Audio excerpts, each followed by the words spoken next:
So here we are. We are in the second to last of this sermon series, right? We only have one more sermon after this, and then you can finally be free from torment. Where are we going? Actually, after this, we'll be going into the book of Romans, I believe, right? And so that's going to be another book that's going to make you feel horrible about yourself. So, oh yeah, that's right. Only when I preach, I bring misery and shame and hellfire and no. Say what? Conviction is good. A spoonful of sugar, right? So, we are still in the book of Habakkuk. And I keep telling you, right, this is about transformational prayer, this idea of prayer going from a place of justice in order to come to a place of mercy. So what do you think we land on today? We land on the mercy.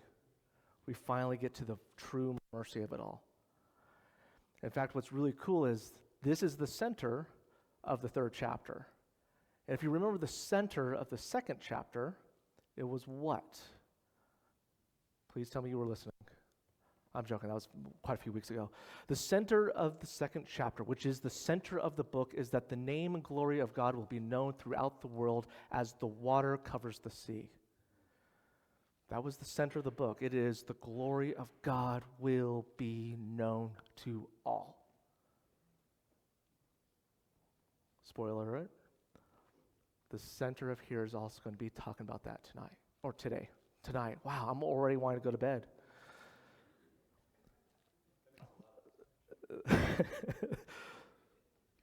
But this section of Scripture is about merciful justice. Okay? You cannot have mercy without justice. You can't have justice without mercy. They are a unified thing. They are two sides of the same coin. And today we're going to go into something that's really awesome. It is your ways are known. Now, something I didn't mention last week, I want you to start seeing. The first part of this chapter, Habakkuk was actually using third-person wording. He was talking about God. This section, he talks to God. And the last section, he speaks of himself. Now, if you remember, his conviction that started this whole thing off was, God, why aren't you doing what you're supposed to be doing? Right? It's a conviction within his own heart. He's struggling to understand why God is operating so slowly. Right? It's a personal problem that he has. But then when he starts off his hymn, he simply says, God, bring justice, but do not forget about mercy. Because he has come to understand that declaration for justice brings a lot of sorrow, it brings a lot of pain, and it even causes problems for ourselves. So if we really want justice, then we need to be able to pay the price that comes with justice. So let's go ahead and get straight to it. Habakkuk says this, was your wrath against the rivers, O Lord, Yahweh? Was your anger against the rivers, or your indignation against the sea? When you rode on your horses, on your chariots of salvation? First thing I want to point out to you, because this is really important to start seeing the pattern. Notice that I have it in blue. There's a word I put after it, chaos.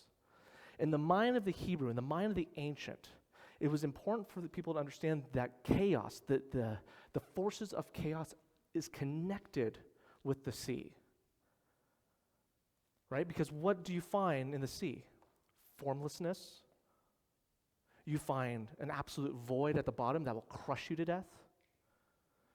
People were terrified to go into the sea. Why? We weren't made for the sea. Big enough storm comes along, it's going to wipe you out and drag you to the bottom. In fact, on the Sea of Galilee during a great storm, and the swells were starting to devour the boat that they were on, and Jesus was asleep on the cushion. Why were they freaking out? It's because all chaos was unleashed upon them. And they were so terrified of what would come of it that they did not realize the power of the one that was with them. So let's come to understand this idea. The sea, rivers, waters of any kind ultimately are connected with the forces of chaos, except for one source of water. Water. Living water is moving water. It's the water that brings life. It does not bring death. So, now we have to ask again, is the wrath of God against the rivers and the seas?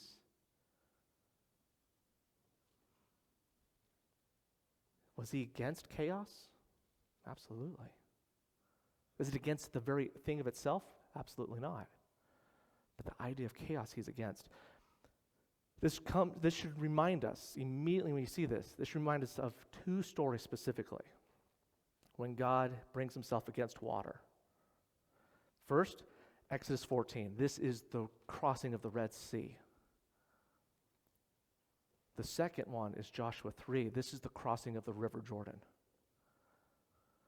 So the people of Israel have real connection to this idea of God coming against these things that are stopping his people from success, from truly following him, from truly going with him. And God says, this is actually not going to be a problem to me. I can take care of this. The next thing is chariots of salvation.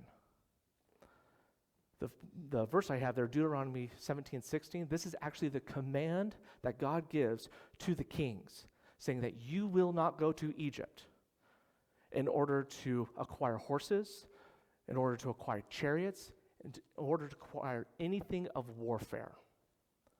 Why? Well, the first thing is they came from Egypt. God says, you do not go back to Egypt for anything. But who was supposed to be the one fighting for Israel? God. God is the one that fights for Israel. They don't need the weapons of man in order to stand firm in their following of God and worshiping him and knowing that they are his people. He is their horses. He is their chariots. There's none that can stop them. Another scripture that I have there, coming out of 2 Kings verse 6, verses 8 through 9, this is the story of Elisha. When he's at his base of operations, and the army of Syria, not Assyria, Syria says, we're going to go take out this prophet because we don't want any problems from their God. And so they come overnight, and they're camped outside the city. And the servant of Elisha sees it, and he freaks out. And he goes running to Elisha, Elisha, the armies of Assyria are against us. How are we going to survive this? He's like, why are you freaking out? It's like, you don't understand. He's like, no, you don't understand. Lord, open his eyes. And immediately his eyes were open, and he saw on the ridge surrounding the army of Syria a legion of God's angels ready to go and devour the army of Syria. What's comical is they get struck blind by this, and then Elisha leads them away. He's like, come follow me, guys. And he leads them out and returns them home. That is a God who you do not need to be fighting for yourself. You allow him to fight for you. You simply trust in him. Habakkuk is getting to this idea.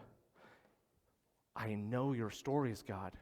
I know the history. I know how our people have operated. Help us to remember. We need to know who you are. Going on, he says, you stripped the sheath from your bow, calling for many arrows. You split the earth with rivers. The mountains saw you and writhed. Raging water swept up. The deep gave forth its voice. It lifted its hands on high. Do you hear it? This is when the people came to Mount Sinai, and God was upon the mountaintop with fire and clouds and darkness and shakings. The moment that God's presence showed up, the mountains quaked. They could not even stand against him. the most immovable thing for us was nothing more than a sandbox to God. The waters split in its deep, raising its voice and its hands unto heaven. This is simply another image of the Red Sea crossing. Not even the chaos could withstand worshiping God when he shows up. The sun and moon stood still in their place. Joshua 10:12-14. This is this moment where Joshua, they're fighting off an enemy force, and they're running for their lives from them. And Joshua says, God, keep the sun still. Stop it. Give us enough daylight so we can crush our enemies completely. And God did it. The sun stood still in the heavens as Joshua obliterated the forces. Now, this might seem hard to believe, right? But actually, it's scientifically shown that this actually happened. When the moon landings were trying to get done, they're trying to figure out how to get to the moon, how to make that shot. And every time they calculate it, they missed it. But then when they went to Scripture and they looked this up, guess what happened? They inputted the calculation, and they nailed it. God truly did this. He held everything still for a moment so that his people could succeed. If God could do that, what can't he do? You marched through the earth in fury. You threshed the nations in anger. That sounds horrible, right? And yet, why did he do that? Because wickedness had to be punished. There was innocents that were being destroyed by the nations. And God says, this has to end now. But what we also have to understand is the process of threshing. Why do you thresh wheat? In order to get the kernel, to get the very thing that creates bread so that you can eat, right? What are you actually separating? You're separating the shell from the source of life. And like wheat and chaff being separated, God is doing this threshing. He's pounding the nations in order to get out of it what actually matters, that which brings life.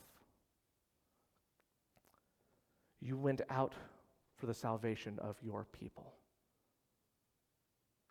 Exodus 19:5-7. This is the moment when Jesus, when the people, Moses is bringing the people to Mount Sinai, and they're standing there, and they're waiting to hear what God has to say. And before God gives his decree, his 10 commandments that everyone knows, or at least you should, he says something very simple to his people. He says, they are to be a nation of priests, anointed people for my work in order to reach the nations. A nation of priests. Set apart. That's a huge deal. God's people is anointed for a significant work in order to commute his truth. Continues on, for the salvation of your anointed one. That anointed means Messiah. That is the word. Mashiach is that word. Now here's where things get really exciting. The anointed people here is talking about Israel. The anointed is also talking about Israel, but it's also hinting at something coming. The Mashiach, the Messiah, the Christ. Now here's where it gets really cool. For the salvation of your anointed, you crushed the head of the house of the wicked, laying him bare from thigh to neck. This is actually this idea of him getting struck by a sword and falling in half. Yeah, it's awesome. Right? At least you boys, any boys here? I mean, right here. Yeah, that's cool, right? He hits so hard, he obliterates a person, cuts him in half. The anointed one crushes the head of the wicked. You pierced with your own arrows the heads of his warriors, who came like a whirlwind to scatter me, rejoicing as if to devour the poor in secret. You trampled the sea with your horses, the surging mighty waters. Again, we keep seeing this.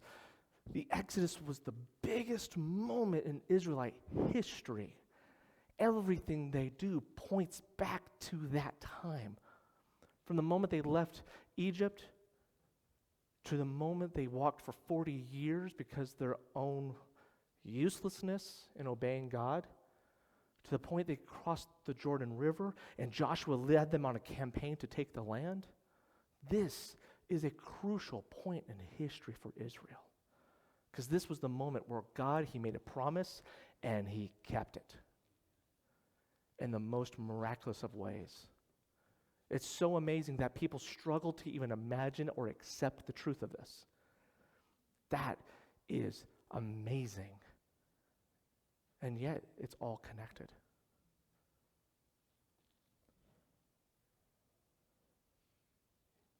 Psalms 74, 12 through 14. Yet my God, my King, is from of old, working salvation in the midst of the earth. You divided the sea by your might. Are you hearing it? You broke the heads of the sea monsters of the waters. You crushed the heads of Leviathan. You gave him as food for the creatures of the wilderness. In the ancient world, they had this idea that the most horrifying creature that wanders the earth is the sea dragon Leviathan. So powerful, so awesome, that no one knew how to even take him on. Job even mentions Leviathan. No man can tie him up, but God, he's nothing but a little pet. Right? He makes him roll over and play dead. This is what God has done with the Leviathan, the sea dragon, the mighty serpent. In that day, the Lord, with his hard and great and strong sword, will punish Leviathan, the fleeing serpent. Leviathan, the twisting serpent. And he will slay the dragon that is in the sea. Are you starting to hear what I'm getting at? The forces of chaos is led by this great Leviathan, the one that creates so much fear, so much trembling, that people succumb to his power. Revelation 12, 9 through 11. And the great dragon was thrown down, that ancient serpent who is called the devil and Satan, the deceiver of the whole world.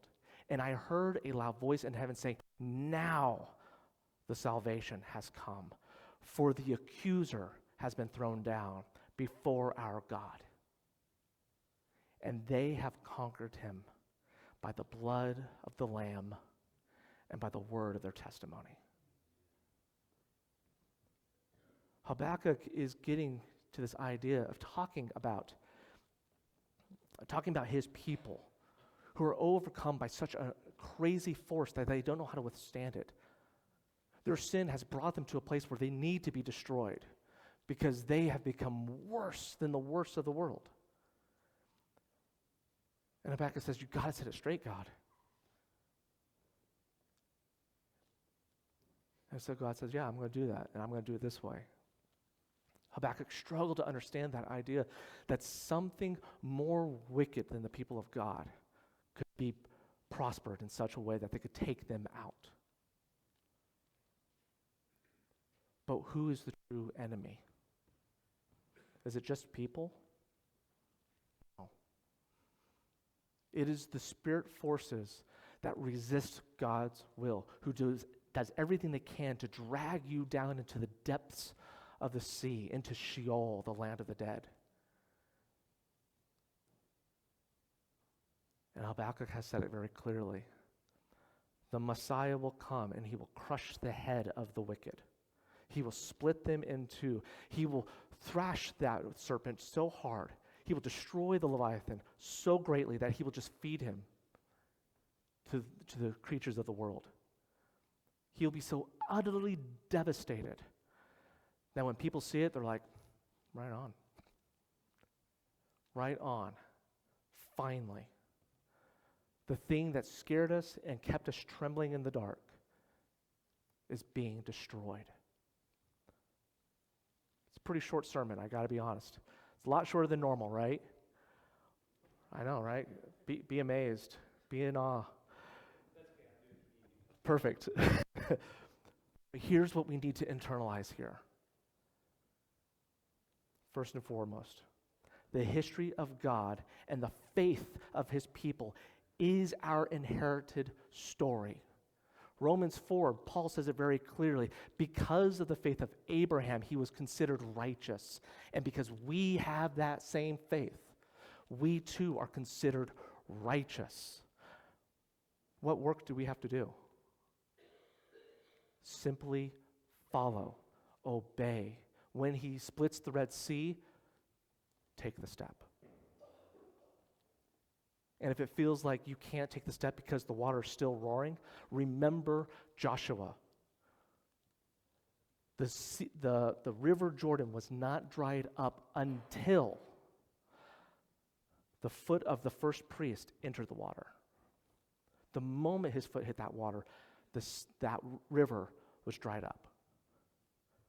The step of faith is understanding how powerful your God actually is. Understanding that he can overcome anything. And when you are overcome by the storm and the wind and the rain, understand it's he who commanded you to get out of the boat. He's got it. Are you willing to take that step of faith? Are you willing to trust in his power and not your understanding? The next thing we have to understand when it comes to this passage of Habakkuk, the victory of God has been guaranteed since the beginning. Genesis chapter 3, verse 15, God speaks to that deceitful serpent, and he says to that serpent, I place enmity between you and the woman, between your offspring and her offspring, and he will crush your head, and you will strike his heel. From the very beginning, God says, victory is already mine, and this is how I'm going to do it. We have to understand this completely. If you feel like you can't walk, then that means you don't trust. If you believe that your problems, your pains, your sufferings is too much for God to handle, then I want you to go out into the middle of nowhere where there's no lights. And I want you to look up into the heavens at its darkest point. And I want you to tell me how many stars you can see. Because that's a guarantee that the light of God is greater than the darkness of evil. If you can see millions of stars in the sky, I guarantee you his light, his strength, his power will overcome anything that you believe has overcome you. He's got you. Trust. Finally, the last act is in process. And we look forward to the return of the King, Jesus. We look for that moment where the Messiah, the anointed one who has defeated the dragon, will finally come down with his great sword and split him from neck to groin. Destroy him? Absolutely. Feed his carcass to the creatures of the world, and then absolutely destroy him in the lake of fire. This is our God, and this is who we must remember. This is what Habakkuk has come to understand through his turmoil of wrestling God in prayer. This is the transformation that we now need to seek. Pray for justice so that you can understand mercy, so that you have faith and confidence in the power of God. Because God, from the very beginning, was all about merciful justice.